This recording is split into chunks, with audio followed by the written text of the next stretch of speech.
Bonjour, on se penche aujourd'hui sur une situation politique assez mouvementée en France.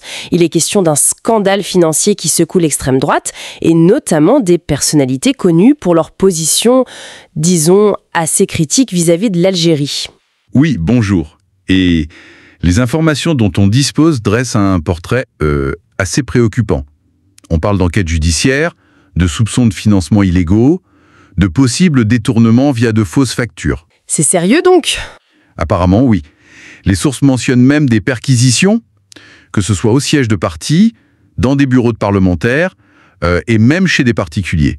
Ça a l'air d'être une affaire d'éthique politique assez vaste. Et il y a des noms qui circulent bien sûr. Celui de Marine Le Pen est cité, on évoque une possible condamnation assez lourde, prison, dont une partie ferme, et une inéligibilité de 5 ans. Ce serait... Un coup d'arrêt majeur, potentiellement. Exactement.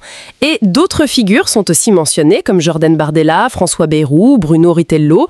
Tous seraient liés d'une manière ou d'une autre à des manipulations financières présumées lors de campagnes. Et ce qui est frappant, c'est le lien qui est fait avec leur discours sur l'Algérie.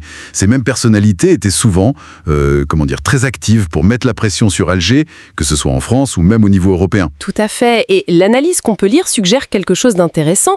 Si leur ton est moins virulent aujourd'hui contre l'Algérie, ce ne serait pas forcément par changement d'avis. Non, plutôt parce qu'ils seraient complètement absorbés par leur propre démêlés judiciaire et puis aussi par des tensions, des divisions internes qui semblent s'aggraver chez eux. Il y a une certaine ironie, on peut dire. Oui, une forme d'ironie. Ceux qui réclamaient des comptes à l'Algérie ou des sanctions se retrouvent eux-mêmes face à la justice de leur pays. Du coup, ça nous amène à nous demander comment est-ce que tout ça, comment ces turbulences internes en France peuvent bien affecter la relation avec l'Algérie. D'autant plus qu'il y aurait aussi des tensions au sein même du gouvernement français sur la façon de gérer cette relation. On rapporte des désaccords, des accusations contre certains ministres qui auraient, disons, dépassé leurs prérogatives. Ah oui, sur quel point par exemple ? Notamment autour de sujets sensibles, comme l'accord de 1968 sur l'immigration algérienne. Un texte qui donne un statut particulier aux Algériens en France et qui est souvent source de débats. L'escalade menée par certaines factions de droite aurait compliqué la position française globale. D'accord.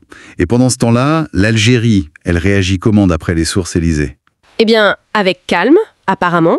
Elle observerait la situation. Le fait est que ses principaux critiques en France sont assez occupés, on va dire. Oui, on peut imaginer.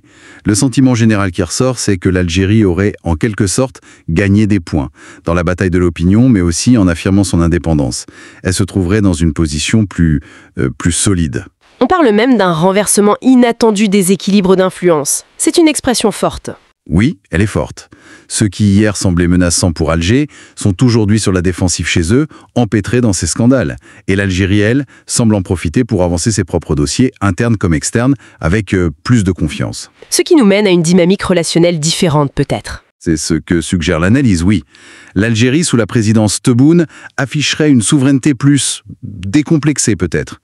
Elle n'aurait plus ce besoin constant de l'aval de Paris. Elle s'affirme comme un acteur international respecté, voire même courtisé par certains. Et du coup, la tendance s'inverserait. Ce seraient maintenant les responsables français qui chercheraient à renouer le contact, à apaiser les choses. C'est l'idée. Pour essayer de calmer des tensions qui, par le passé, ont parfois été exacerbées. Peut-être aussi pour des raisons de politique intérieure française. Mais les règles du jeu auraient changé. C'est-à-dire qu'Alger discuterait maintenant d'égal à égal, refusant d'être juste une sorte de variable d'ajustement pour la politique en France. D'accord, donc si on résume un peu, on a un tableau assez contrasté.